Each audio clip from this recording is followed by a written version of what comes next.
नमस्कार दोस्तों मैंने अभी अभी नेटफ्लिक्स पर द वर्ल्ड नाम का नया कोरियन शो हिंदी में देखकर कंप्लीट किया है।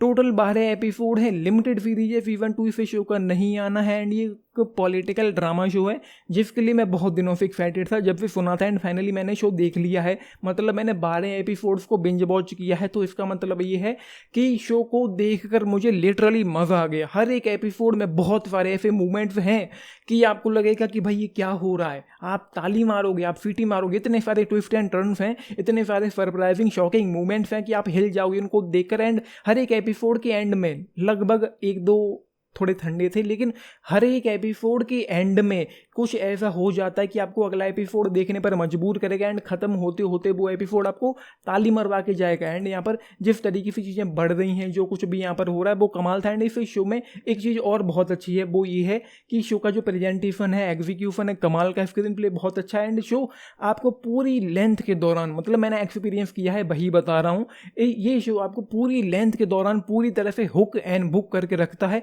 कहीं पर भी बोर नहीं होगा, कहीं पर भी स्लो डाउन नहीं होगा, कहीं पे भी ऐसा पेसिंग को लेकर कोई इशू देखने को नहीं मिलेगा, लेंदी बोरिंग जैसे इशू यहाँ पर है ही नहीं। हाँ, एक इशू जरूर है, वो है यहाँ पर राइटिंग को लेकर। एंड राइटिंग से भी बड़ा इशू अगर मैं कहूँ तो वो ये है कि ये शो कोरियन है और मैं इंडियन हूँ, तो इन दोनों के बीच में जो एक गैप है वो इशू यहाँ पर क्रिएट करता है। अगर यही शो इंडियन होता या अमेरिकन होता या यूके का होता तो रीज़न तो चीज़ें अलग होती। रीज़न ये है कि जो नाम है लोगों के या उनका जो पद है, जिस पोस्ट पर वो है इस गवर्नमेंट में, तो उनको लेकर कुछ चीज़ें कन्फ्यूज हो जाती, क्योंकि नाम जो है वो नाम याद रख पाना एंड हर एक जितने नाम लिए जाते उतने सारे कैरेक्टर्स को यहाँ पर डेवलप नहीं किया जाता। और एक चीज़ और है, नाम, इंसानों के नाम तो कन्फ्यूजिंग है ही।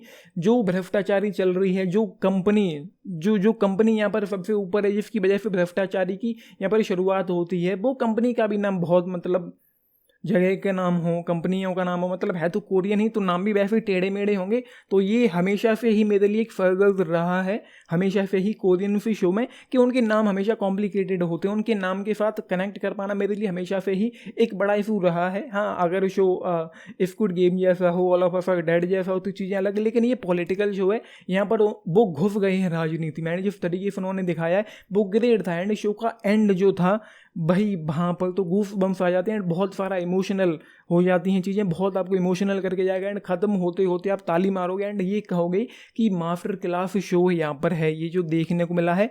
एंड हाँ, कुछ इशू क्योंकि नाम की वजह से परेशानी होती है, तो मुझे बार बार लगभग हर एक एपिसोड में ही, फाइनल एपिसोड में छोड़ दूँ, साइड में रखूँ, तो लगभग 11 एपिसोड में मुझे लगभग कई बार डबल टैप करके पीछे जाना पड़ा, दोबारा से सुननी पड़ी उनकी बातचीत। क्योंकि यूँ समझ लो कि जैसे एक इतना बड़ा पैराग्राफ है, तो यहाँ पर क्या होता है कि यहाँ से लेकर और यहाँ तक हिंदी में बोल दिया एंड यहाँ से लेकर यहाँ तक अरबी में बोला जा रहा है, तो उसकी वजह से थोड़ी परेशानी हो जाती है, क्योंकि जो नाम है वो ऊपर से निकल जाते हैं, बार बार पीछे करना पड़ता है सुनने के लिए कि क्या था, क्या हो गया, तो वो चीज़ें हैं। एंड उसके बाद यहाँ पर जो कुछ भी हो रहा है, जो ब्लैकमेलिंग चल रही है, मतलब बहुत सारी, मैं एक एक तो नहीं बता सकता हूँ, लेकिन बहुत सारे ऐसे मूवमेंट्स हैं, जैसे फर्स्ट एपिसोड का एंड हो, सेकेंड एपिसोड का एंड हो, थर्ड एपिसोड का एंड हो, या फिर 8वें एपिसोड का जो एंड था, जहाँ पर पता चलता है कि वो एक फ़ोन पर डिनर कर रहा था, अगर मैं गलत नहीं हूँ, सेफ हाउस में, तो फ़ोन पर रिकॉर्डिंग सुनाता है उस डेप्यूटी प्राइम मिनिस्टर को, उस रिकॉर्डिंग को सुनकर उसके होश उड़ जाते हैं। एंड भाई ग्रेट चीज़ है कि ये भी है कि सभी की ही यहाँ पर एक्टिंग ग्रेट है। जो यहाँ पर पार्क डोंग हू है, जो एक्टिंग प्रेसिडेंट यहाँ पर है, भाई वो उस बंदे के साथ आप जिस तरीके से कनेक्ट कर जाओगे वो मज़ा आ जाता है इस शो में।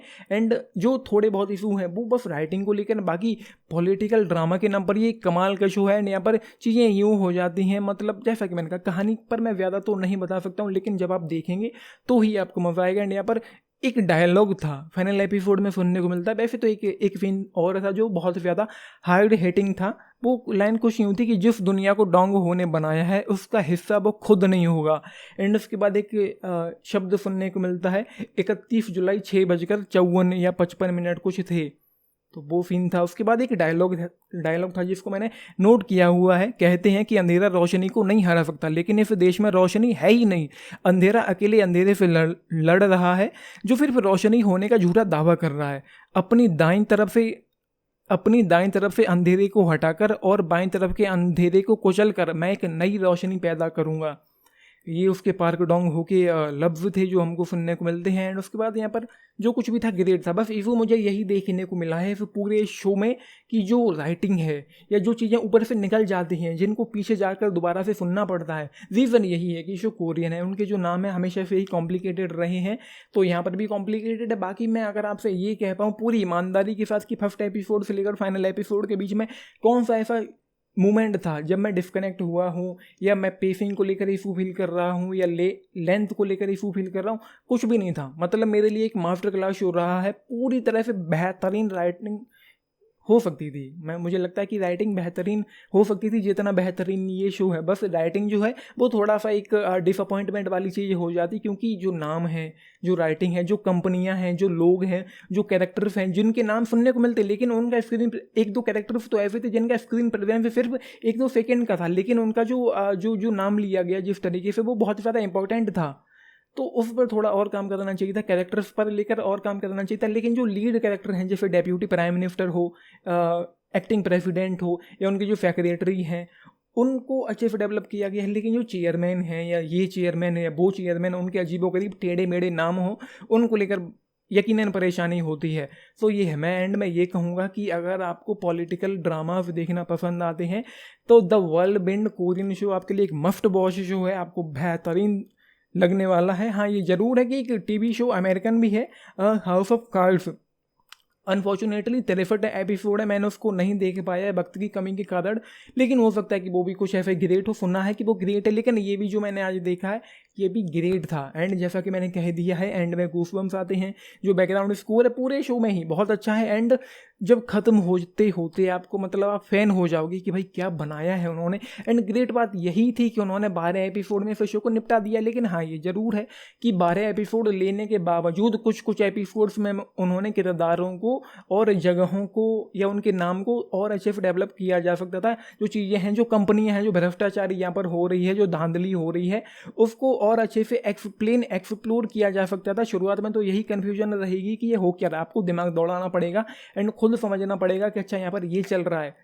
तो भ्रष्टाचारी और धांधली यहाँ पर हो रही है, कभी ये ऊपर होता है, कभी ये ऊपर होता है, कभी ये नीचे होता है, कभी ये नीचे होता है। तो वो एक कठपुतली जैसा खेल मैं कहूँ या एक चेस की तरह गेम यहाँ पर हमेशा ही चलता रहता है। तो ये सारी चीज़ें, मेरा एक्सपीरियंस ग्रेट रहा है इस शो के लिए। बस राइटिंग ने या मैं कहूँ कि नामों ने थोड़ा सा डिसअपॉइंट किया है। अगर ये इंडियन शो होता या यूके या अमेरिकन शो होता तो ग्रेट होता, नो डाउट, गजब का था।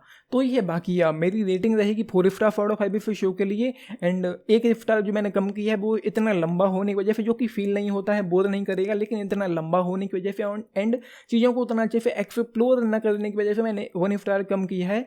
सो 4 स्टार आउट ऑफ 5 इस शो के लिए 10 में से अगर आप लोग पूछें तो मैं 8 स्टार्स के साथ जाना चाहूँगा। मस्ट वॉच शो है जिनको पॉलिटिकल ड्रामा से देखना पसंद है उनके लिए। जिनको नहीं पसंद हो सकता है इनको थोड़ा बहुत बोर भी करे, लेकिन जो ट्विस्ट एंड टर्न्स हैं, जो शॉकिंग सरप्राइजिंग मोमेंट्स हैं, वो ग्रेट थे इस शो के। तो ये है। बाकी पार्क डोंग हो जो वो बंदा है, वो भाई ख़त्म होते होते आपका दिल जीत लेगा पूरी तरह से।